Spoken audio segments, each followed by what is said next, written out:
Hello everyone, this is Void Spirit. I'm here to bring you guys amazing fanfiction that you will surely enjoy.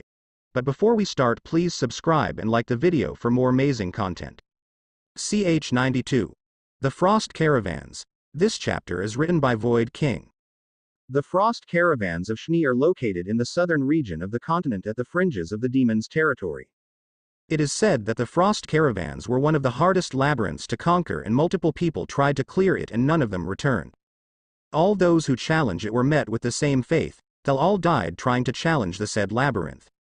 Above the sky, the engine of Valkyrie was roaring in the vast blue sky, and below them was an icy land. The Valkyrie landed on an open field on this icy land. Everyone, we have arrived, Hajime said as he powered off the Valkyrie, and everyone was already assembly in the cockpit of the ship. Alright, before we get out, make sure that you all have your equipment ready to resist cold. I don't want anyone to die due to hypothermia, Rimuru said as he takes a coat from his storage and give it to Akame and Kurumi. Amongst all of Rimuru's fiancé, Akame and Kurumi are the only two who don't have a resistance to cold. Here, I don't want you to get cold out there, Rimuru said as he puts the coat on Akame, making Akame blush. Rimuru also put a coat on Kurumi and also making Kurumi blush.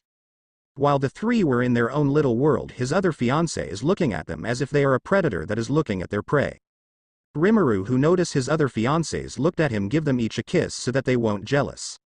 And now they are in their own little world while ignoring Hajime and the others. Meanwhile, Hajime was also looking at his girlfriends and was doing the same, leaving the hero group to take care of themselves.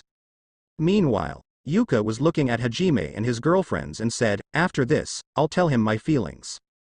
Yuka, Kai, are you okay? Suzu asks Yuka. "Ah, I'm okay, let's start preparing," Yuka said with a smile. While the annoying self-proclaimed hero was only silent the whole time. After their preparation, the group headed outside to find the entrance of the labyrinth. "Oh, it's cold out here," Ryotaro said. Where's the entrance at?" Yuka asks as she takes a look around the frozen landscape. "We don't need to look around, we are already standing above it," Rimuru said. "Above it?" Hajime said as he realizes what Rimuru meant. The entrance of the labyrinth is in a large crevice that is miles below the surface. Hajime then takes out his pile bunker and aims it at the ground below. Rimuru, realizing what Hajime is about to do, ordered everyone. "Everyone stand back," Rimuru said, and everyone takes a few miles away from Hajime. "Let's find that last labyrinth so that we can go home," Hajime said as he fired up his pile bunker. Purple lightning is being generated by the pile bunker, and after it finished charging up, it hits the ground below, creating a deep hole in the ground.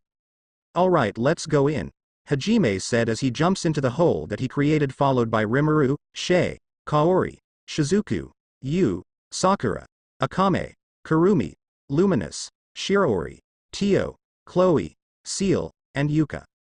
"Can they slow down a bit?" Ryotaro complained. "Don't complain, idiot," Suzu said as they too jump the hole, leaving Kuki behind. "Damn it," Kuki said as he jumps the hole. Upon landing on the ground, they saw a narrow entrance on a rock, and the group headed inside the entrance of the labyrinth. What greeted them surprised them, since they saw a huge ice wall, and inside those walls were the bodies of those people who changed the labyrinth and failed. "Now I get it why no one returned when they challenged this labyrinth," Rimuru said as Hajime and the others nodded at him.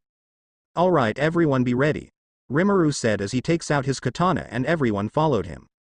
Not long after everyone had gotten their weapon ready, multiple individuals appeared, and they had the bodies of those who failed to conquer this labyrinth. Their first challenge is a reanimated zombie. "Oh, zombies, great idea, I love zombies," Rimuru said happily. Hajime only let out a breath when he sees his brother's childish behavior, but inside his mind, he can't deny what his brother said, since he himself thinks that zombies are also cool. The group blitz the first challenge, since those reanimated zombies are weak. Even though they are weak, they have numbers on their sides.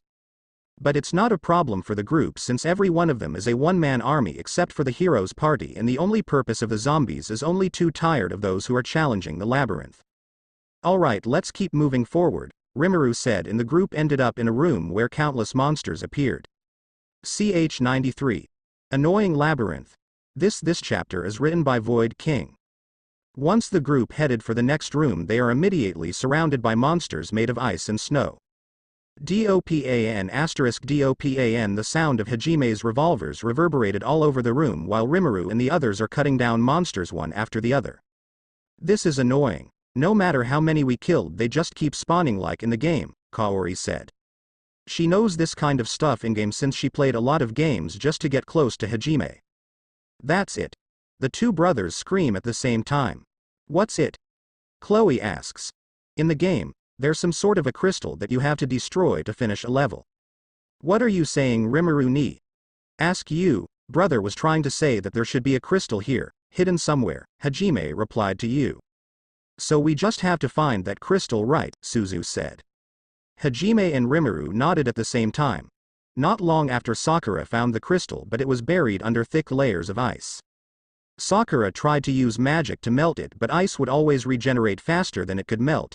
Using brute force was also out of the options since the ice will also regenerate in an instant. How are we supposed to destroy that crystal? Kuki asked while cutting down another ice monster. Leave it to me, Shizuku said as she covered her sword with crimson red fire. Purgatorial flames. Shizuku slashes the ice that was covering the mana crystal. Due to the heat of Shizuku's attack, even if the ice regenerate, it would only be melted by the flames of Shizuku. Once the layer of ice is completely melted, Kurumi shot the mana crystal and destroy it. I forgot how they find the mana crystal. After they destroyed the mana crystal, they move on to the next room. The room that they are in was a maze made out of ice, and if someone tried to fly over it, they would just be teleported back to the ground. While destroying the ice walls won't work either because it would just regenerate instantly, so the only choice is to navigate that maze. Navigating through the maze was an easy task for Hajime, Rimuru, Luminous, Chloe, Shizuku, Sakura, Shiraori, Akame, and Kurumi, since they all have universal perception that can easily be used to navigate their surrounding. But Rimuru said something. You guys, we should find 3 keys in this maze so that we can enter the next room after this, Rimuru said to everyone. Rimuru also explained that they needed a key to enter the next room, and when asked how did he know, he replied by saying that he read it in the book that he found in Oscar's library. In truth, Seal was the one who informed Rimuru about the key through thought communication. Hajime nodded and they all went to find the key that Rimuru said they needed. Not long after, they find all keys and went to the next room. As I said before, I'll change this labyrinth since this is one of the best parts in Arifureta and I don't want to spoil people on this. Once they enter the next room, they hear voice in their head exposing all of their fear and hatred. While this was no problem for Rimuru, his fiancée, things can't be said to Hajime and the rest. Oi Hajime, are you alright? Rimuru asked. I'm fine, this voice is just annoying, Hajime replied. This is quite annoying. You agreed and the girls in Hajime's group also agreed. Once Kuki entered the next room, he heard voice in his head. You're weak. Maybe that's the reason why Shizuku and Kaori left you. Shut up. Maybe if you're strong they won't leave you. I said shut up. Maybe if you are strong they will return to you. Weak. Kuki was starting to lose his mind due to the voice in his head. Kuki-kun, are you alright? Suzu asks Kuki, and when he was called out, Kuki was sweating.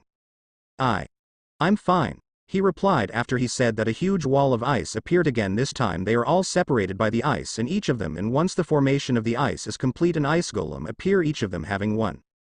Sims like this are truly an annoying labyrinth, Rimuru said to himself. Well, I better end you up right away, Rimuru said as he takes out his katana and readied himself to attack the golem in one hit. Swoosh, with a single dash that is faster than light, Rimuru defeated the golem with ease. Now then, how should I Rimuru didn't get to finish his sentence since he was sucked in by a black portal. And once he opened his eyes, he was on an endless grassland while the sky is that of the void. The light was coming from the ground below that Rimuru himself didn't know how to explain. Where am I? Rimuru asks as he looks around the place.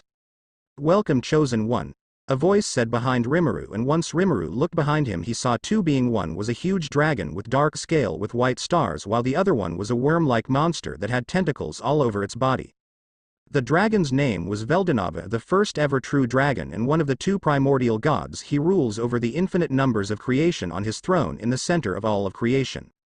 His dark scale represents the endless void, while the white stars on his scale represent the infinite numbers of both known and unknown multiverse. The other one is named Azathoth, one of the two primordial gods, who rules all destruction from her throne at the center of chaos. Her body is composed of all the bright stars of the visible universe, while her tentacles represent all alternate reality, all alternate time, all layers of reality. All of those are represented by her tentacles.